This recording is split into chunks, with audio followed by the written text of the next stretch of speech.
A sudden blizzard swept through the Swiss mountains, the highway sealed off by police. A luxurious SUV and an old pickup truck collided at a blind curve in the whiteout. Clara Voss, CEO of Voss Air Aviation Corporation, stepped out, shivering in the blinding snow. Ethan Ward, also stranded, his truck's radiator shattered, engine dead. A voice crackled over the radio. "All vehicles, seek shelter immediately. Road closure due to heavy snowfall." No choice remained. Two strangers, complete opposites, found their way to an abandoned cabin on the hillside. Wind howled, the fire dying, snow blocking the door. In the dim light, Clara trembled, whispering softly, "Can I slip under your blanket?" Ethan looked up, slightly flustered as he met the eyes of the beautiful woman across from him, and his answer would change both their lives forever. Ethan Ward, 36 years old, single father, lived with his 8-year-old son, Liam, in Lucerne, Switzerland. He was an aviation engineer who once worked for Voss Air, but left the company 5 years ago after an accident that cost many people their jobs, including him. Since his wife passed, Ethan devoted his time to raising his son and running a small repair shop on the outskirts of town. That night, he was driving to pick up a shipment when he got trapped on the mountain pass, the snow falling too thick to see. At the same time, Clara Voss, 31 years old, newly appointed CEO of Voss Air, was driving to a resort to sign a contract with international partners. She was cold, rational, rarely interacting with lower-level employees, because in her world, emotions were weaknesses. When the collision happened, Clara stepped out of her car and saw a man trying to open his hood in the middle of the storm. She attempted to call for help, but the signal was completely gone. Ethan suggested, "There's an old cabin a few hundred meters from here. If we don't get there, you'll freeze to death." She hesitated but eventually followed him, the snow so deep they had to support each other as they walked. Inside the cold cabin, Ethan built a fire and retrieved blankets from his truck. Clara watched him, curious about the calm demeanor of this stranger. When he shared half of his remaining soup with her, she was surprised. "Who did you bring this for?" He smiled. "For my son, but I think he'll understand." She stared at the man covered in ash, hands trembling from the cold, yet still gently covering her with a blanket. There was something about him, something real. In her world of boardrooms and calculated moves, genuine kindness had become foreign. "You don't know me," she said, her voice softer than usual. "Why are you helping me?" Ethan paused, feeding another log into the fire. "Because someone once helped me when I had nothing. And because it's the right thing to do." The fire crackled between them. Outside, the wind screamed against the cabin walls. Clara pulled the blanket tighter around her shoulders, designer coat doing little against the mountain cold. Her phone was dead. Her carefully planned meeting, gone.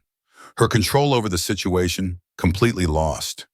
And yet, sitting across from this stranger in a forgotten cabin, she felt something she hadn't felt in years. Safe. "What's your name?" she asked. "Ethan Ward." He handed her a warm cup made from melted snow in the soup. "And you are?" She hesitated. In her world, her name carried weight, expectations, judgments. "Clara," she said simply. Just Clara. He nodded, accepting it without question, without the usual recognition that followed her everywhere. They sat in silence for a while, the storm raging outside, the fire casting dancing shadows on the wooden walls. "Do you live nearby?"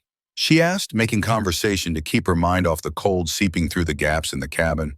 "About 20 kilometers down the valley. I have a son waiting for me." His voice softened when he mentioned the boy. "He's with a neighbor tonight. I was supposed to be back hours ago." "I'm sorry," Clara said, and meant it, "because of the storm." "Not your fault." Ethan smiled, a real smile that reached his eyes. "Weather doesn't care about our plans." Clara laughed, a short, surprised sound. No, it doesn't." She looked around the cabin, old furniture covered in dust, cobwebs in the corners, but solid walls that held back the storm. "How did you know about this place?" "I grew up around here," Ethan explained. "This cabin belonged to a shepherd. He passed away years ago, but he let me and my friends use it when we were kids, hiking in summer." "It saved our lives tonight." "Yeah," he poked at the fire. "I guess it did." The last ember mark of Act 1, Clara watched this ash-covered man, hands shaking from cold but still gentle, as he adjusted the blanket for a stranger. And for the first time in 5 years, she wondered if she'd been living wrong. The wind raged violently outside. Two people sat by the fireplace, flames reflecting in their eyes. Clara began to talk, something rare for her. I was supposed to fly to Geneva to sign a contract. If successful, thousands of people would have jobs. Ethan just smiled slightly.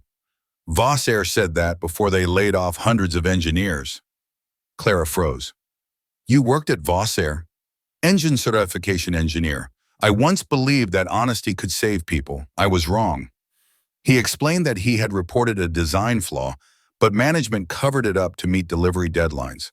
When the test accident occurred, he was blamed. Clara looked at him longer.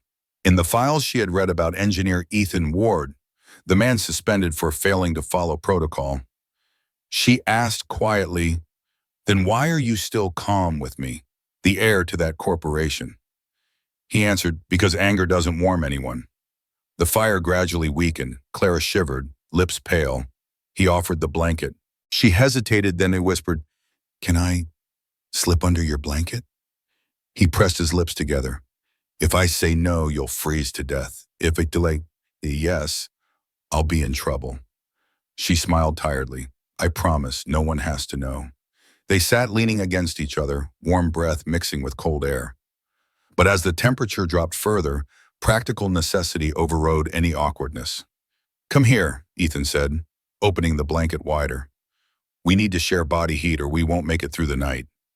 Clara hesitated only a moment before moving closer, tucking herself against his side. The warmth was immediate, almost shocking after the numbing cold. "Thank you," she whispered. They sat in silence, listening to the storm. Clara could feel his heartbeat, steady and strong. She couldn't remember the last time she'd been this close to another person, not in any way that mattered. "Can I ask you something?" Ethan said, after a while. "Anything. Why did you become CEO? Of Voss Air, I mean. That can't have been easy." Clara was quiet for a long moment.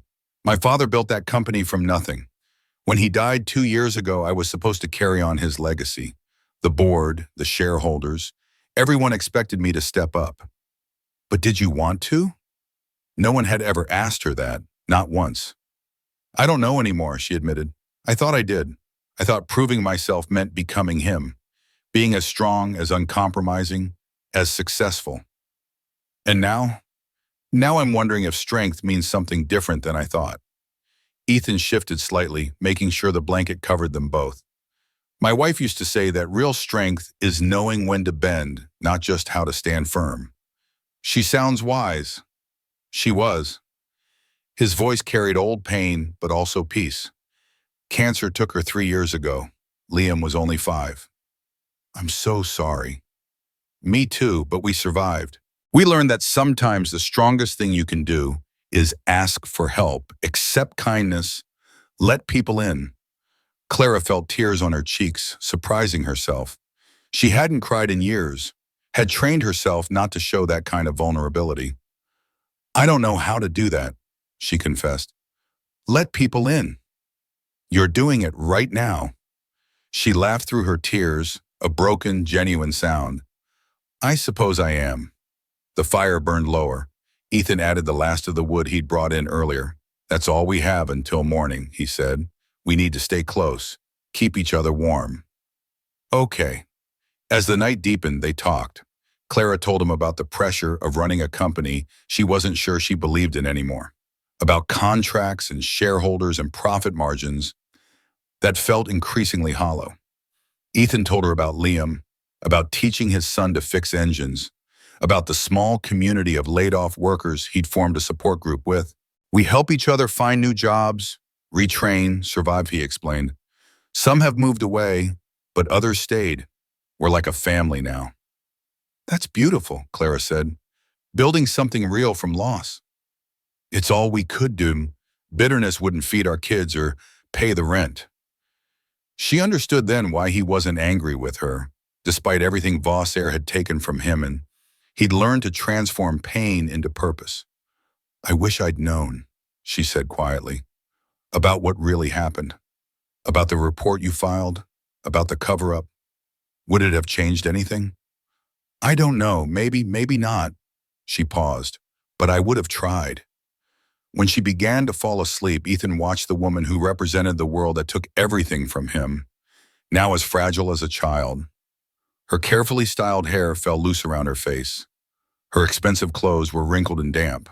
Her polished executive mask had completely fallen away.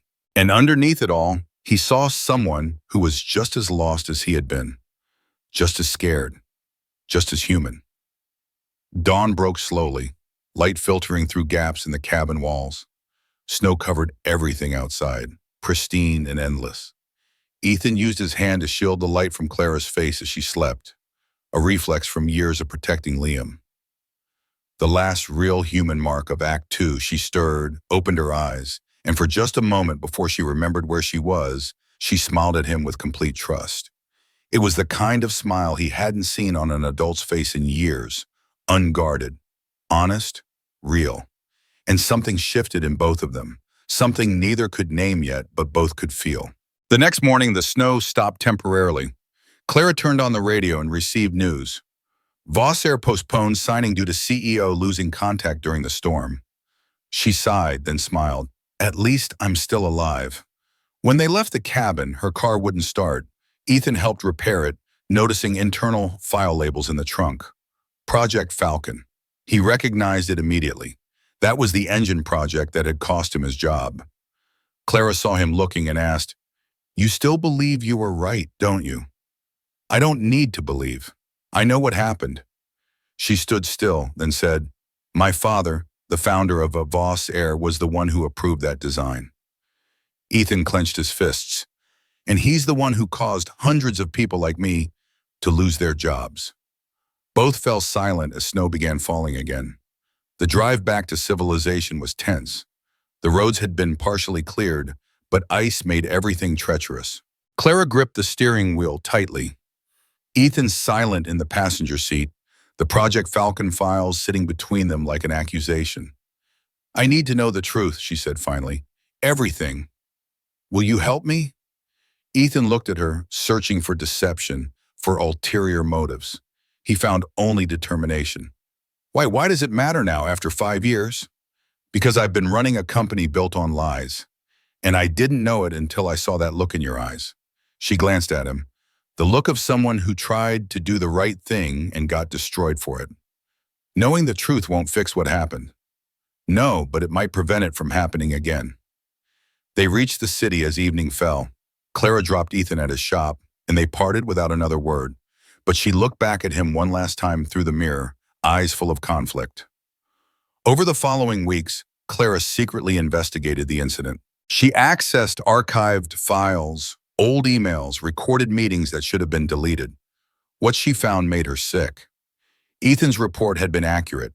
The engine design had a critical flaw in the cooling system that could lead to catastrophic failure under specific conditions. Management knew.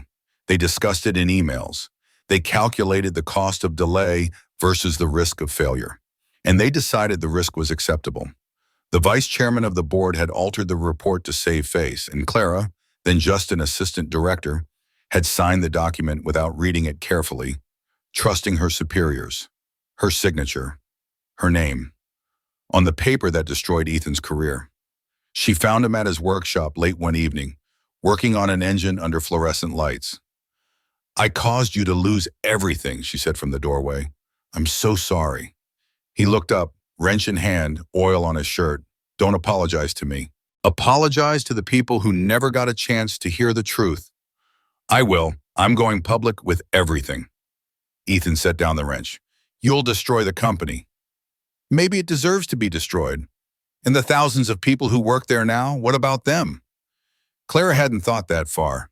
She'd been so focused on the truth, on making amends, that she hadn't considered the consequences. "I don't know," she admitted, "but I can't keep lying. I can't keep building on a foundation of corruption." Ethan walked closer. "Then don't burn it down. Rebuild it from the inside. Make it what it should have been." "How? How do I do that?" "The same way I survived losing everything. One honest choice at a time. One person you help instead of hurt. One truth you tell instead of hide. She looked at him, this man who had every reason to want revenge, offering her a path to redemption instead. Will you help me? She asked. I can't do it alone. I don't work for Voss Air anymore. I'm not asking you to work for Voss Air. I'm asking you to help me build something better. He considered it. Liam needed stability. The workshop was barely profitable. Going back into aviation, even indirectly, meant risking more disappointment. But it also meant a chance to finish what he'd started 5 years ago. On one condition, he said, complete transparency. No more cover-ups, no more calculations of acceptable risk. If we do this, we do it right. Agreed. They shook hands, and Clara felt the calluses from years of manual work, the strength of someone who'd rebuilt himself from nothing. Clara decided to hold a press conference, announcing a full investigation into past safety concerns and corporate practices. The board tried to stop her. Shareholders threatened lawsuits. Lawyers warned of criminal liability. She did it anyway. The morning of the press conference, Clara stood backstage, hands shaking, speech prepared. Just before she went on, Ethan appeared, walking past security. "What are you doing here?" she whispered. "I'm not letting you do this alone." "Ethan, you don't have to." "Yes, I do. This isn't just your story, it's mine too. And it's time people heard it from both of us." They walked onto the stage together. Camera flashes exploded. Reporters shouted questions. Ethan stepped to the microphone first. "My name is Ethan Ward. 5 years ago, I was fired from Voss Air for doing my job, for telling the truth about a dangerous design flaw. I was labeled a troublemaker, blacklisted in the industry, and left to rebuild my life from nothing." The room fell silent. Today, Clara Voss, the CEO of Voss Air, has done something I never expected. She investigated, she found the truth, and she's here to make it right. That takes more courage than staying silent, more strength than protecting a lie. He stepped back. Clara moved to the microphone. "Everything Ethan said is true. Voss Air, under my father's leadership and with my unwitting complicity, covered up a safety report. We prioritized profits over people. We destroyed careers to protect our reputation." She pulled out a folder, thick with documents. "This is every email, every meeting note, every piece of evidence. I'm releasing it all publicly today. No redactions, no excuses." The room erupted. Questions flew, but Clara held up her hand. "I'm also announcing my resignation as CEO, effective immediately. Voss Air needs leadership that hasn't been tainted by these failures. But before I go, I'm establishing the Falcon Integrity Fund, using my personal shares to compensate every worker who was unfairly terminated and to implement industry-leading safety protocols." Freeze moment. The entire room went silent. Clara's voice broke. Tears streamed down her face. Ethan started to leave the stage before she could call him back. But he paused, looked back at her one more time, and nodded. It was enough. 1 month later, Voss Air announced a restructuring. Clara voluntarily stepped down as CEO. The media criticized her. Shareholders revolted, but she remained silent, letting her actions speak.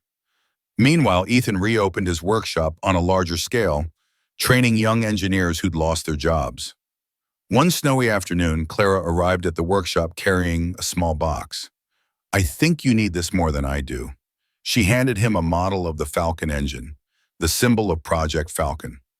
"I want to restart the project, but this time done right." He looked at her. "Are you sure? It could cost you everything." "I already lost everything. Then I found something more important in a cabin in the snow." Symbol of rebirth. Together they started the old engine. A small blue light flickered in the wind. Falcon came alive. She said softly, "The blizzard didn't just trap me. It stopped me long enough to see who was saving me." Ethan smiled. "And I learned that not everyone who drives a luxury car forgets how to say thank you." The workshop became a hub of activity. Former Voss Air engineers arrived, some skeptical, others hopeful. Clara worked alongside them, no longer in designer suits, but in practical work clothes, her hands learning to hold tools instead of pens. "You're actually pretty good at this," one engineer commented, watching her calibrate a pressure gauge. I have a good teacher. She glanced at Ethan across the room. He was showing Liam how to read technical drawings, the boy perched on a stool, asking endless questions. Is that the lady from the snow? Liam asked loudly. Ethan laughed. Yes, that's Clara. She's nice. Can she stay for dinner? Clara's heart melted. I'd love to if your dad says it's okay. Course it's okay, Ethan said. We're having pasta. Nothing fancy. Fancy is overrated. They worked late into the evening, making real progress on the Falcon redesign. This time, every calculation was checked and rechecked. Every safety concern was addressed immediately. Every decision was documented. It's slower this way, Clara observed. But it's right, Ethan replied, and that's what matters. As winter deepened, the workshop team grew. Word spread about the project, about the second chance being offered to engineers who'd been discarded. One by one they came, some from Voss, some from other companies, all of them carrying the weight of being deemed expendable. Clara met with each one personally, apologizing when appropriate, listening to their stories, offering not just jobs, but dignity. You're good at this, Ethan told her one evening after everyone had gone home. Seeing people, really seeing them. I learned from someone who saw me when I'd forgotten how to see myself. They stood in the quiet workshop, snowflakes visible through the window, the Falcon engine gleaming under the lights. Do you regret it? Ethan asked. Giving up Voss Air? Every day I wake up and come here instead of that glass tower, I feel lighter. So no regrets. What about when this is done? When Falcon flies? Clara smiled. Then we build the next thing. Together. Liam ran between them, playing with a toy airplane, making engine sounds. When I grow up, I want to build planes like you and Dad, he announced. Then we better teach you properly, Clara said, ruffling his hair. The boy beamed at her, and she realized with a start that she loved him. Loved this makeshift family they were building from the wreckage of their pasts. That night, after Liam was in bed, Clara and Ethan sat in the workshop's small office, reviewing blueprints. I never thanked you, she said suddenly. For what? For letting me slip under your blanket, literally and metaphorically. Ethan laughed, a real full laugh. Best decision I ever made, even if I was terrified at the time. Of freezing to death? Of falling for a woman completely wrong for me. Clara's breath caught. And now? Now I realize you were never wrong for me. I needed to see who you really were, under all the armor. She reached across the desk, took his hand. I'm still figuring out who that is. That's okay. We've got time. Outside, snow fell gently, covering the old industrial building, transforming it into something clean and new. The symbol of rebuilding, a wooden sign hung outside, hand-carved, Falcon Rebuild, born from the snow. Inside, two people who'd found each other in the worst of circumstances were building something that mattered. One honest choice at a time. 1 year later, Voss Air returned stronger under the Falcon Rebuild Fund model, co-founded by Clara and Ethan. She no longer worked in a luxurious office, but at the workshop with him, shirt sleeves rolled up, laughing more often. Liam, Ethan's son, called her Auntie Clara. That Christmas, as snow fell gently outside, they sat by the fireplace, sharing warm bread. Clara asked, if I hadn't knocked on that cabin door, would you still hate me? Ethan replied, no, I just hadn't had the chance to understand you yet. She placed her hand on his. And now, do you understand me now? He smiled. Enough to know, I won't let you go alone anymore. The light reflected on the melting snow. Outside hung a small wooden sign. Falcon Rebuild, born from the snow. The workshop had grown into something bigger than either of them had imagined. 3 buildings now, employing over 50 people, with contracts from smaller airlines who valued their rigorous safety standards. We got another inquiry today, Clara said, reading an email on her phone. A startup in Norway wants us to consult on their fleet. That's the 5th this month. Turns out honesty is good for business. Who knew? She grinned. Liam burst in from the snow, cheeks red, carrying a snowman's head. Dad, Clara, look what I made. They admired his creation, helped him complete the snowman in the courtyard where workers took their breaks. As the sun set, painting the snow in shades of gold and pink, the team gathered for their annual Christmas party. Engineers who'd been strangers a year ago were now family. They shared food, stories, laughter. One of them, a young woman named Sophie, who'd been laid off from Voss Air 6 years prior, raised a glass. To second chances, she said, and to the people brave enough to give them. To second chances, everyone echoed. Clara felt Ethan's arm around her waist, pulling her close. She leaned into him, feeling completely, perfectly at home. "I love you," she whispered, words she'd never said to anyone with such certainty. "I love you too," he whispered back. "From that first night in the cabin, I think. I just didn't know it yet. You were terrified of me, terrified of what I was feeling. There's a difference." Liam tugged on Clara's sleeve. "Are you going to marry my dad?" The question hung in the air. The party noise faded as people pretended not to listen while absolutely listening. Clara knelt down to Liam's level. "Would you like that?" "Yes, then you'd be my real mom." She looked up at Ethan, saw the hope and vulnerability in his eyes. The unspoken question. "Then I guess your dad better ask me properly." Ethan laughed, shaking his head. "Leave it to our son to propose for me." "So, are you going to?" He took her hand, there in the workshop courtyard, surrounded by the family they'd built, snow falling softly around them. "Clara Voss, will you marry me?" "Yes, 1,000 times yes." The crowd erupted in cheers. Liam jumped up and down. Someone started playing music. And as Clara and Ethan kissed, the snow continued to fall, gentle and peaceful, covering everything in white. The final image, Clara rested her head on Ethan's shoulder, their breaths mingling in the cold air, warm against the winter. Above them, the Falcon Rebuild sign swayed slightly in the wind, a testament to what could be built from ruins, to what love could create from loss, to the blizzard that hadn't buried them, but had stopped two people long enough to realize they needed each other to keep living. Sometimes, a blizzard doesn't come to bury us, but to hold two people still long enough to realize they need each other to survive. If you believe stories like this deserve to be told, leave a comment and subscribe to Hidden Heart Stories. We tell the stories that shouldn't be forgotten.